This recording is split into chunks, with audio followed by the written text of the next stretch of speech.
Flashback to 1982, 5th grade. It started with a rock at morning recess, barely missing my head, and then another, ricocheting off my gym shoe.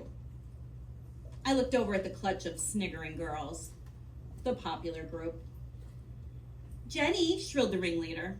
"Let's call her Kelly. Come here." My savvy little sister tried to stop me. "Don't go, Jenny." But like a dumbass, I went. Poodle-permed, brace-faced Kelly's metallic sneer glinted like a razor as I approached. "We're not mad at you, Jenny," she grinned. I, still in dumbass mode, took the bait. "You're not?" "No, we just hate you. We hate your guts." The air rang with shrill laughter, then grew silent as Kelly crouched to pluck another rock from the ground. Then, blessedly, the bleeding bell. Recess was over. Though shell-shocked, I wasn't totally freaking out yet. For up till then, I'd been pretty friendly with that group of girls. No big deal. If I just kept a low profile, they'd surely lose interest. If only. For, though the physical violence ceased, the psychological warfare escalated. Big time. Indeed, from that moment on, all through middle school, I'd slog to class each day, bracing myself for the fresh hell ahead. Would they push in front of me at the drinking fountain, mime spraying disinfectant on a seat I just vacated, desert the lunch table I just sat down at? Hunched at my desk, I gnawed metallic pencil nubs until my stomach churned, my eyes darting to the wall clock as I mentally counted down the hours till dismissal. So, what the holy hell had I done to become the class pariah? I'd gone and become a local celebrity is what.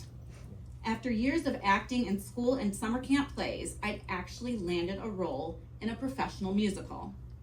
At first, my peers were merely curious, watching me get whisked to rehearsals, matinees, interviews with local papers. Though well-intentioned, my teacher probably did me no favors by thumbtacking those articles to the classroom bulletin board. But at that point, my fame was still tolerated. Girls grilled me on how much money I made, gushed about how many pairs of Jordache or Calvin Klein jeans I could buy.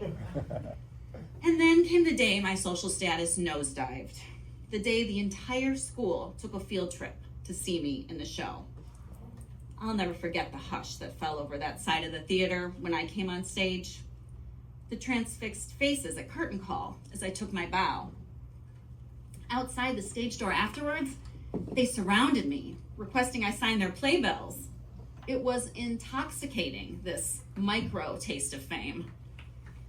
Until, plot twist, cue the rock hurling, bring on the shunning. Though now a full-fledged loner, I was also a hell of a trooper, soldiering solo through the epic lunch and recess periods. Sometimes I'd even drum up the courage to approach other groups. While some granted me apologetic smiles, none offered shelter. No way would they risk getting caught in the crossfire of Kelly and Co.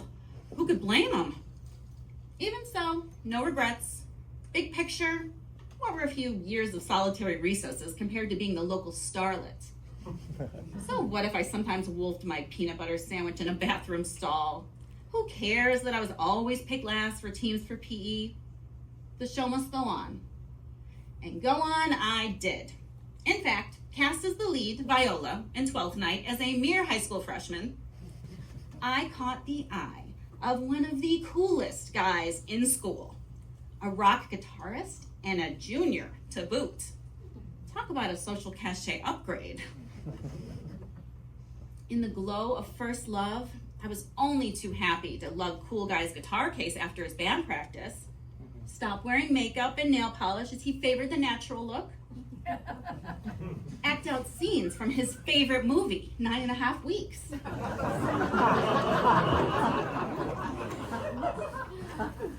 It was so worth it, for I was one of the lucky few freshmen to go to prom, only attainable if invited by a junior or senior. Grooving to I Melt With You in the Waukegan Sheridan Ballroom. Me in my pink taffeta dress, cool guy in his smoke gray tux. We embodied the teen dream 80s style. Eat your heart out, John Hughes. Molly Ringwald and Judd Nelson had nothing on us. Alas, as the summer heat chilled to fall, so did Cool Guy's passion. Though he occasionally resurfaced to woo me, he was unfortunately cursed with a pesky roving eye. Enough is enough, I finally decided, taking matters into my own defiantly red-nailed hands. I marched right up to one of his best friends, codenamed Mike, in the hallway, and invited him to the upcoming turnabout dance. He agreed in a heartbeat, bro code be damned. Mission accomplished, I flounced off, imagining Cool Guy's reaction.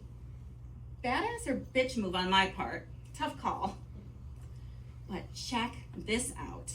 Cool Guy, you gotta hand it to him, unknowingly raised the stakes when he started dating, drumroll please, none other than my grade school bully. Yep, good old rock-hurling Kelly. Her, of all people, gag me. She was saccharine sweet to me now. It was as if there'd never been a drop of bad blood between us. No sweat. I was an actress after all. If there was one thing I could do, it was sport a brave face like a champ. In fact, how about a double date?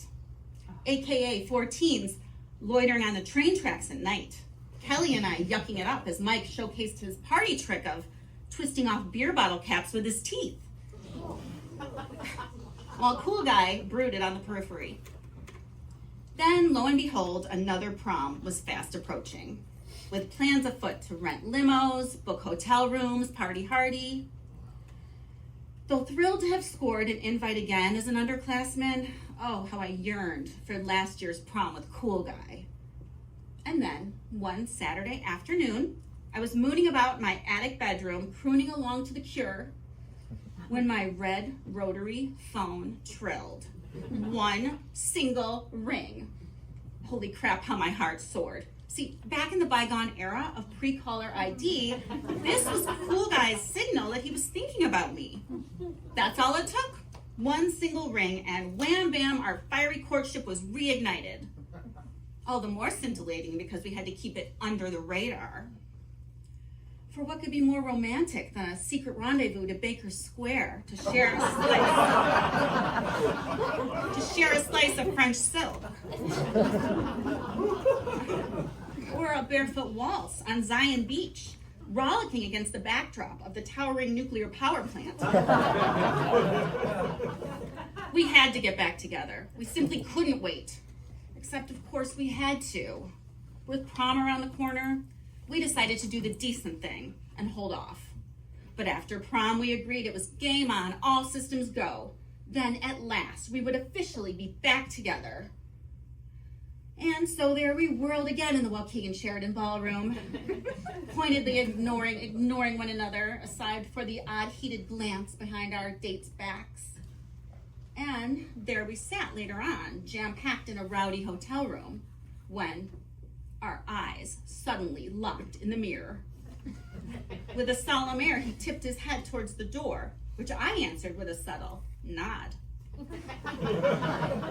Seconds later, off I toddled towards the bathroom, instead quickly ducking out the door. Down the hallway I flew, Cool Guy at my heels, suppressing giddy shrieks as we hightailed it out of there. Though the details have dimmed, my mind still flickers a blurry montage of racing up and down stairwells, cavorting on some scratchy carpet, my white satin gown hiked up. More vivid, the image of us spilling into the crisp, shadowy parking lot. "See ya," he'd howled back at the hotel as we hopped into his blue Buick. How delish the taste of revenge. How savory the thought of Kelly back in that hotel room as it dawned on her she'd been ditched. Later days, babe, I thought as we burned rubber. Eat my dust. When I staggered from bed the next morning, my mom informed me I'd had a phone call earlier, an angry female voice demanding to know where I was. Take a chill pill, Kelly. I thought, smugly spooning Cheerios into my mouth. Karma's a bitch. But What about Mike, my hapless date?